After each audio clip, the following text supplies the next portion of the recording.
Hey, today's weird thoughts.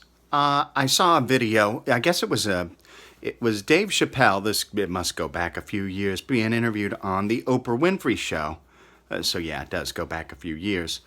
But he talked about being in a movie, and he got to his trailer, his dressing room.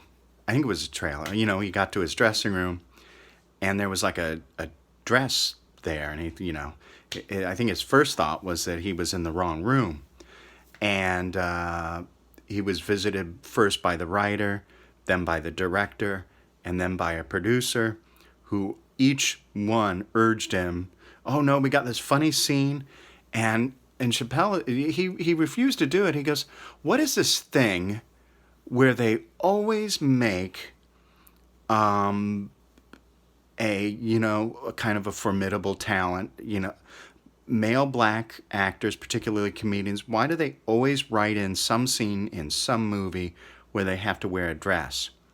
Now, I don't mean this to be transphobic, like there's something inherently wrong with the man wearing a dress, but it's weird when there's a pattern of singling out one ethnic group to the same way there's nothing wrong with the woman going topless. But it always struck me that it was almost like something Hollywood demanded that. And my first thought of this was that scene in Trading Places, where it wasn't essential to the scene, and Trading Places, the early '80s. It was that Eddie Murphy and was it Dan Aykroyd movie, and Jamie Lee Curtis takes off her shirt. And remember the award show where host Seth MacFarlane did that song, "We Saw Your Boobs." And it singled out each actress who, and I really think there's like a humiliation tax. It's like, okay, there's these rising talents, but yeah, they're gonna be famous, but there's always gonna be a point where we're gonna make the world see the black man in a dress, and we're gonna make the woman expose her breasts.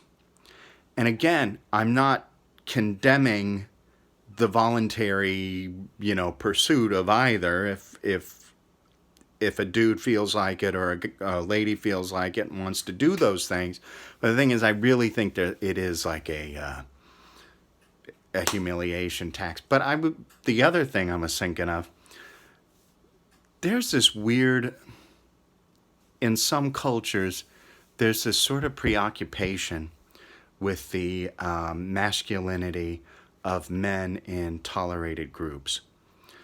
For instance, in the Near East and parts of North Africa, it gets different in Morocco, where the rule is even stricter.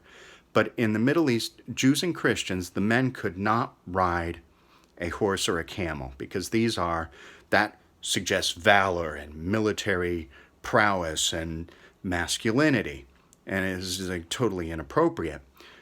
A Christian man or a Jewish man can ride a donkey, but they have to ride side saddle like a lady.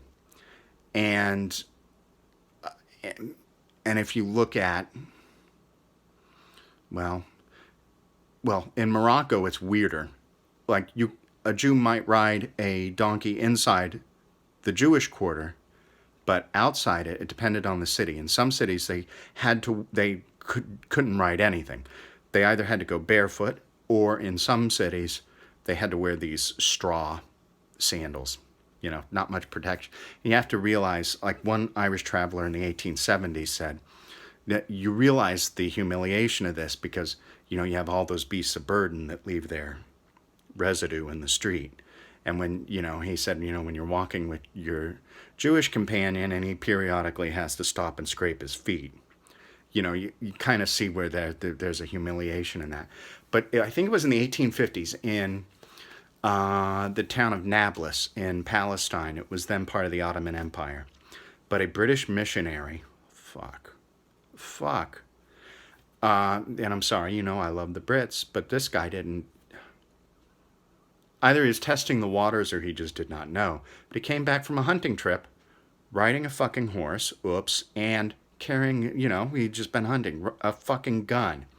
And again, we have to think of like in the Deep South after, World War One, like here in Florida, there were lawmen at train stations ready to collect guns from returning black veterans. I mean, there's this whole preoccupation that a subordinate, like, barely tolerated group, the men can't have this kind of shit.